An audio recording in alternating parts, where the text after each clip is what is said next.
जय श्री विष्णु की। जय गुरु बृहस्पति देव महाराज की।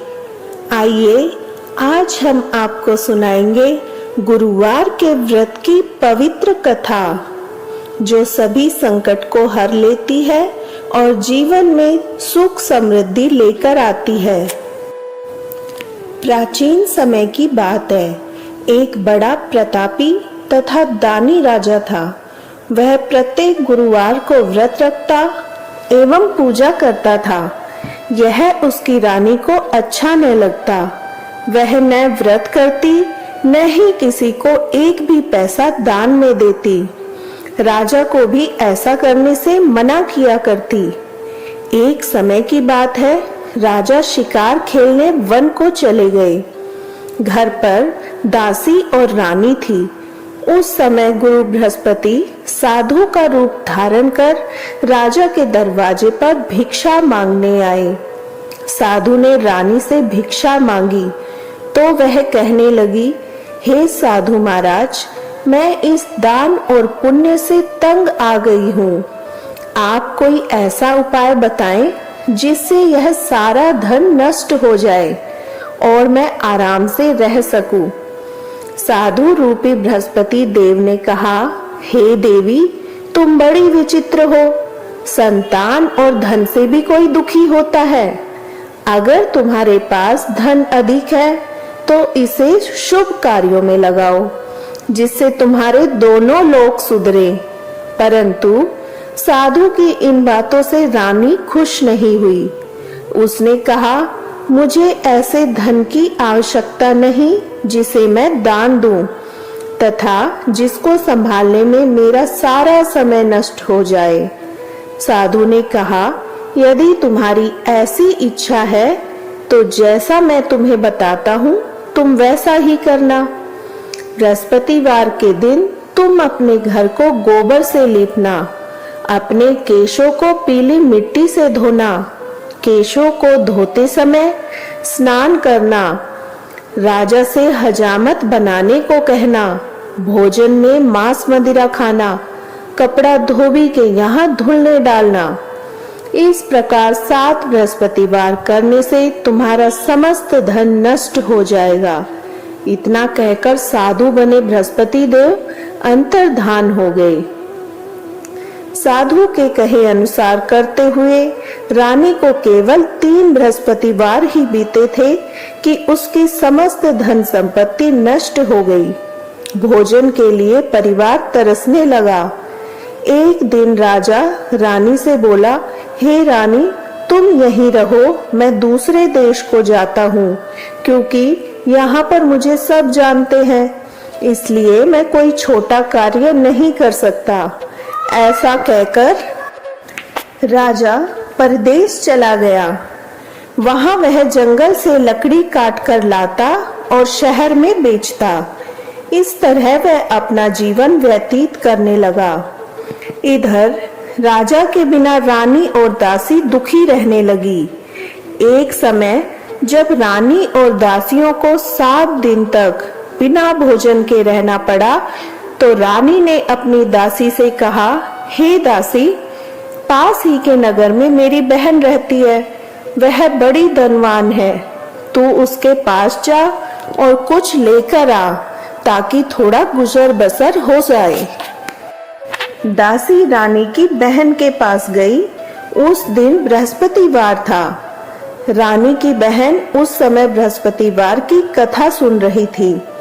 दासी ने रानी की बहन को अपनी रानी का संदेश दिया, लेकिन रानी की बहन ने कोई उत्तर नहीं दिया। जब दासी को रानी की बहन से कोई उत्तर नहीं मिला तो वह बहुत दुखी हुई। उसे क्रोध भी आया। दासी ने वापस आकर रानी को सारी बातें बता दी। सुनकर रानी ने अपने भाग्य को कोसा। उधर रानी की बहन ने सोचा कि मेरी बहन की दासी आई थी, परंतु मैं उससे नहीं बोली, इससे वह दुखी हुई होगी।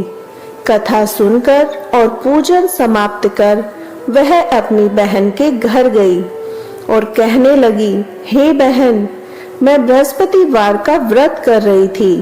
तुम्हारी दासी गई परंतु जब तक कथा होती है तब तक न उठते हैं और न बोलते हैं, इसलिए मैं नहीं बोली। कहो दासी, क्यों गई थी? रानी बोली, बहन, हमारे घर अनाज नहीं था। ऐसा कहते कहते रानी की आंखें भर आई। उसने दासियों समेत भूखा रहने की बात भी अपनी बहन को बता दी। रानी की बहन बोली, बहन देखो, बृहस्पति देव भगवान सबकी मनोकामना पूर्ण करते हैं। देखो, शायद तुम्हारे घर में भी अनाज रखा हो। यह सुनकर दासी घर के अंदर गई तो वहां एक अनाज का भरा हुआ घड़ा मिल गया। उसे बड़ी हैरानी हुई, क्योंकि उसने एक एक बर्तन देख लिया था। उसने बाहर आकर रानी को बताया। दासी रानी से कहने लगी, हे रानी, जब हमको भोजन नहीं मिलता तो हम व्रत ही तो करते हैं, इसलिए क्यों ना इनसे व्रत और कथा की विधि भी पूछ ली जाए। हम भी व्रत किया करेंगे। दासी के कहने पर रानी ने अपनी बहन से बृहस्पतिवार व्रत के बारे में पूछा। उसकी बहन ने बताया, बृहस्पतिवार के व्रत में चने की दाल और मुनक्का से विष्णु भगवान का केले की जड़ में पूजन करें तथा दीपक जलाएं, पीला भोजन करें तथा कथा सुने। इससे गुरु भगवान प्रसन्न होते हैं, मनोकामना पूर्ण करते हैं। व्रत और पूजन की विधि बताकर रानी की बहन अपने घर लौट आई। रानी और दासी दोनों ने निश्चय किया कि बृहस्पति देव भगवान का पूजन जरूर करेंगे।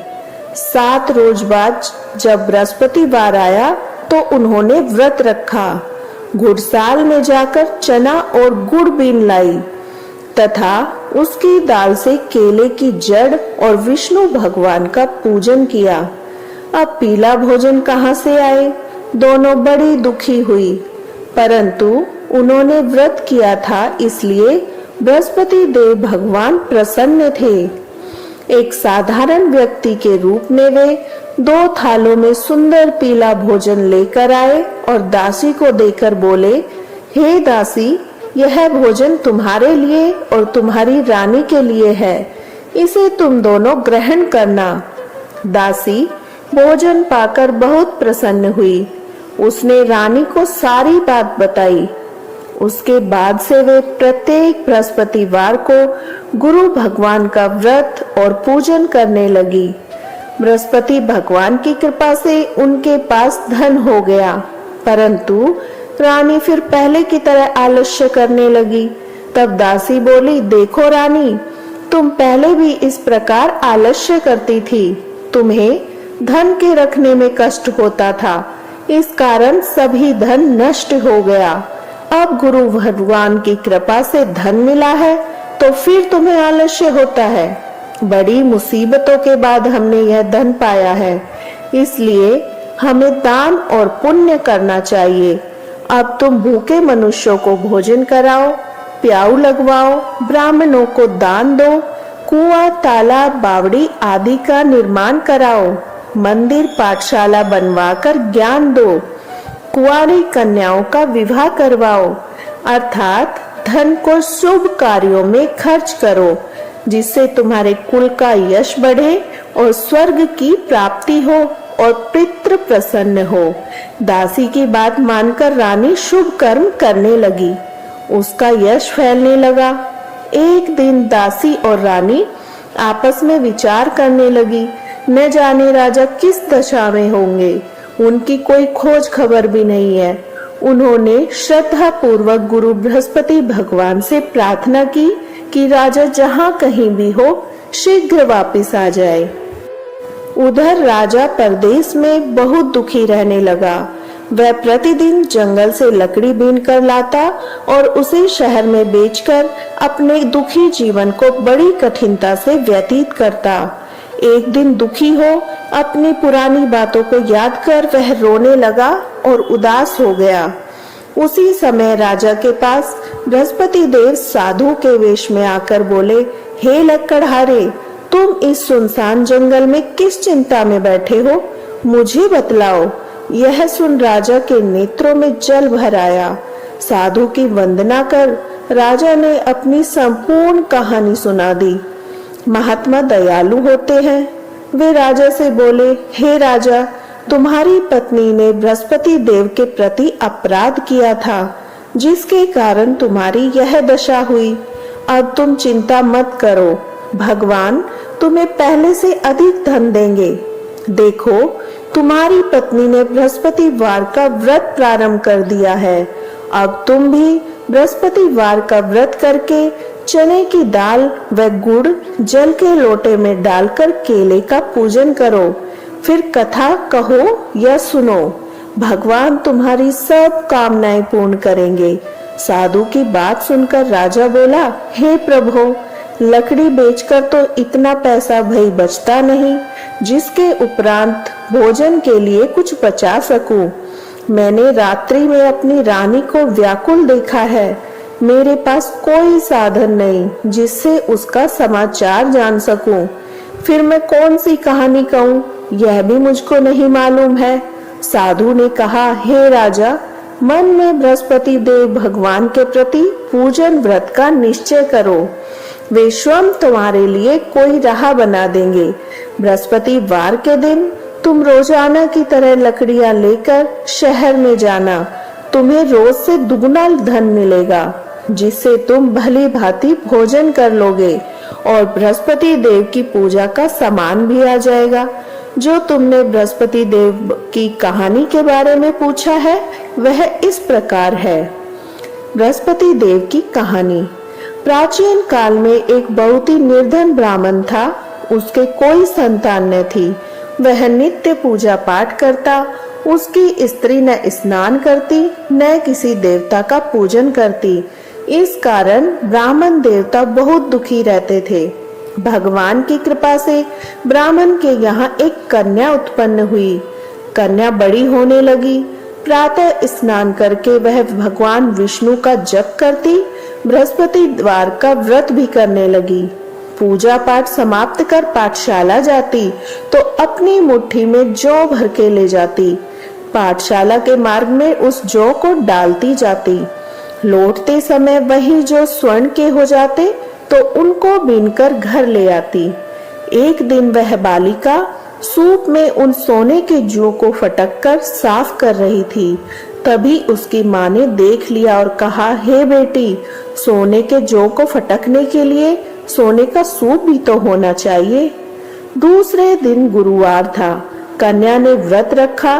बृहस्पति देव से सोने का सूप देने की प्रार्थना की।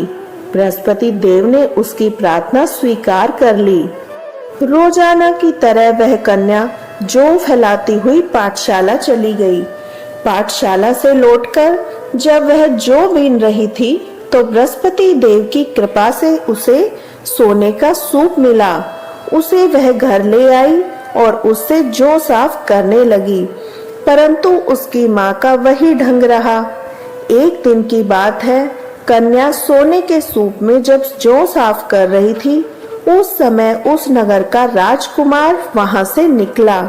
कन्या के रूप और कार्य को देखकर वह उस पर मोहित हो गया। राजमहल आकर वह भोजन और जल त्याग कर उदास होकर लेट गया। राजा को जब राजकुमार द्वारा अन्न जल त्यागने का समाचार ज्ञात हुआ तो अपने मंत्रियों के साथ वह अपने पुत्र के पास गया और कारण पूछा। राजकुमार ने राजा को उस लड़की के घर का पता भी बता दिया। मंत्री उस लड़की के घर गया। मंत्री ने ब्राह्मण के समक्ष राजा की ओर से निवेदन किया। कुछ ही दिन बाद ब्राह्मण की कन्या का विवाह राजकुमार के साथ संपन्न हो गया। कन्या के घर से जाते ही ब्राह्मण के घर में पहले की भांति गरीबी का निवास हो गया। एक दिन दुखी होकर ब्राह्मण अपनी पुत्री से मिलने गए। बेटी ने पिता की अवस्था को देखा और अपनी माँ को हाल पूछा। ब्राह्मण ने सभी हाल कह सुनाया। कन्या ने बहुत सा धन देकर अपने पिता को विदा कर दिया, लेकिन कुछ दिन बाद वही हाल हो गया। ब्राह्मण फिर अपनी कन्या के यहाँ गया और सभी हाल कहता पुत्री बोली, हे पिताजी, आप माता जी को यहाँ ले आओ, मैं उन्हें वह विधि बता दूंगी जिससे गरीबी दूर हो जाए। ब्राह्मण देवता अपनी पत्नी को साथ लेकर अपनी पुत्री के पास राजमहल पहुँचे तो पुत्री अपनी माँ को समझाने लगी, हे माँ, तुम प्रातःकाल स्नान आदि करके विष्णु भगवान का पूजन करो तो सब दरिद्रता दूर हो जाएगी। परंतु उसकी माँ ने उसकी एक भी बात नहीं मानी। वह प्रातःकाल उठकर अपनी पुत्री की बची झूठन को खा लेती थी। एक दिन उसकी पुत्री को बहुत गुस्सा आया। उसने अपनी माँ को एक कोठरी में बंद कर दिया। प्रातः उसे स्नान आदि करा के पूजा पाठ करवाया तो उसकी माँ की बुद्धि ठीक हो गई। इसके बाद वह नियम से पूजा पाठ करने लगी। प्रत्येक बृहस्पतिवार को व्रत करने लगी। इस व्रत के प्रभाव से मृत्यु के बाद वह स्वर्ग को गई।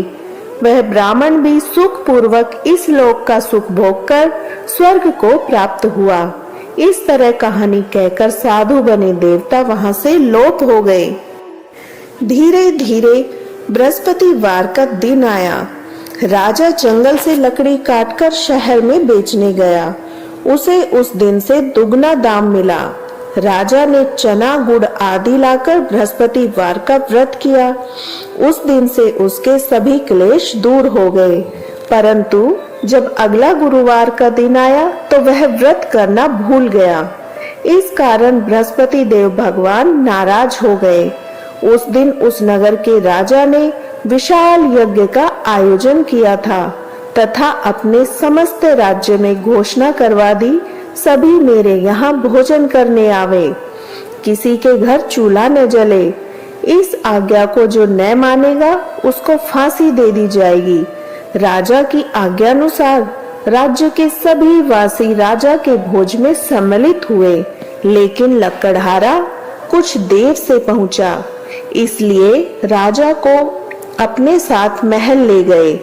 जब राजा लकड़हारे को भोजन करा रहे थे तो रानी की दृष्टि उस खूंटी पर पड़ी जिस पर हार लटका हुआ था। उसे हार खूंटी पर लटका दिखाई नहीं दिया। रानी को निश्चय हो गया कि मेरा हार इस लकड़हारे ने ही चुरा लिया है। उसी समय सैनिक बुलवाकर उसको जेल में डलवा दिया। लकड़हारा जेल में विचार करने लगा कि न जाने कौन से पूर्व जन्म के कर्म से मुझे यह दुख प्राप्त हुआ है, और जंगल में मिले साधु को याद करने लगा। तत्काल बृहस्पति देव साधु के रूप में प्रकट हो गए और कहने लगे, अरे मूर्ख, तूने बृहस्पति देवता की कथा नहीं की, उसी कारण तुझे यह दुख प्राप्त हुआ है। अब चिंता मत कर, बृहस्पतिवार के दिन जेल खाने के दरवाजे पर तुझे 4 पैसे पड़े मिलेंगे। उनसे तू बृहस्पतिवार की पूजा करना तो तेरे सभी कष्ट दूर हो जाएंगे। अगले बृहस्पतिवार उसे जेल के दरवाजे पर 4 पैसे मिले। राजा ने पूजा का सामान मंगवाकर कथा कही और प्रसाद बांटा। उसी रात्रि में बृहस्पति देव ने उस नगर के राजा को स्वप्न में कहा, हे राजा, तूने जिसे जेल में बंद किया है उसे कल छोड़ देना, वह निर्दोष है। राजा प्रातःकाल उठा और खूंटी पर हार टंगा देखकर लकड़हारे को बुलाकर क्षमा मांगी तथा राजा के योग्य सुंदर वस्त्र आभूषण भेंटकर उसे विदा किया। गुरुदेव की आज्ञानुसार राजा अपने नगर की ओर चल दिया। राजा जब नगर के निकट पहुंचा तो उसे बड़ा आश्चर्य हुआ। नगर में पहले से अधिक बाग, तालाब, कुएं और बहुत सी धर्मशालाएं, मंदिर बने हुए थे। राजा ने पूछा, यह सब बाग धर्मशाला किसकी है? तब नगर के लोग कहने लगे, यह सब रानी और दासी द्वारा बनवाए गए हैं। राजा को आश्चर्य हुआ और गुस्सा भी आया कि उसकी अनुपस्थिति में रानी के पास धन कहां से आया होगा। जब रानी ने यह खबर सुनी कि राजा आ रहे हैं तो उसने अपनी दासी से कहा, हे दासी, देख, राजा हमको कितनी बुरी हालत में छोड़ गए थे। वह हमारी ऐसी हालत देखकर लौट न जाए, इसलिए तू दरवाजे पर खड़ी हो जा। रानी की आज्ञानुसार दासी दरवाजे पर खड़ी हो गई। तब राजा आए तो उन्हें अपने साथ महल में ले आई। तब राजा ने क्रोध करके अपनी तलवार निकाली और पूछने लगा, बताओ तुम्हें यह धन कैसे प्राप्त हुआ? रानी ने सारी कथा कह सुनाई। राजा ने निश्चय किया, मैं रोजाना दिन में 3 बार कहानी कहा करूंगा और रोज बृहस्पतिवार का व्रत किया करूंगा। अब हर समय राजा के दुपट्टे में चने की दाल बंधी रहती और दिन में 3 बार कथा कहता। एक रोज राजा ने विचार किया, चलो अपनी बहन के यहाँ हो आऊं। इस तरह का निश्चय कर राजा घोड़े पर सवार हो अपनी बहन के यहाँ चल दिया। मार्ग में उसने देखा कुछ आदमी एक मुर्दे को ले जा रहे हैं। उन्हें रोककर राजा कहने लगा, अरे भाइयों, मेरी बृहस्पतिवार की कथा सुन लो। वे बोले, लो, हमारा तो आदमी मर गया है, इसको अपनी कथा की पड़ी है। परंतु कुछ आदमी बोले, अच्छा कहो, हम तुम्हारी कथा भी सुनेंगे। राजा ने दाल निकाली और कथा कहनी शुरू कर दी। तब कथा आधी हुई तो मुर्दा हिलने लगा और जब कथा समाप्त हुई तो राम राम करके वह मुर्दा खड़ा हो गया। राजा आगे बढ़ा। उसे चलते चलते शाम हो गई। आगे मार्ग में उसे एक किसान खेत में हल चलाता मिला। राजा ने उससे कथा सुनने का आग्रह किया, वह नहीं माना। राजा आगे चल पड़ा। राजा के हटते ही बैल पछाड़ खाकर गिर गए और किसान के पेट में बहुत तेज दर्द होने लगा। उसी समय किसान की माँ रोटी लेकर आई। उसने जब देखा तो अपने पुत्र से सब हाल पूछा। बेटे ने सभी हाल बता दिया। बुढ़िया दौड़ी दौड़ी उस घुड़सवार के पास पहुंची और उससे बोली, मैं तेरी कथा सुनूंगी, तू अपनी कथा मेरे खेत पर चलकर कहना। राजा ने लौटकर बुढ़िया के खेत पर जाकर कथा कही, जिसे सुनते ही बैल खड़े हो गए तथा किसान के पेट का दर्द भी बंद हो गया। राजा अपनी बहन के घर पहुंच गया। बहन ने भाई की खूब मेहमानी की।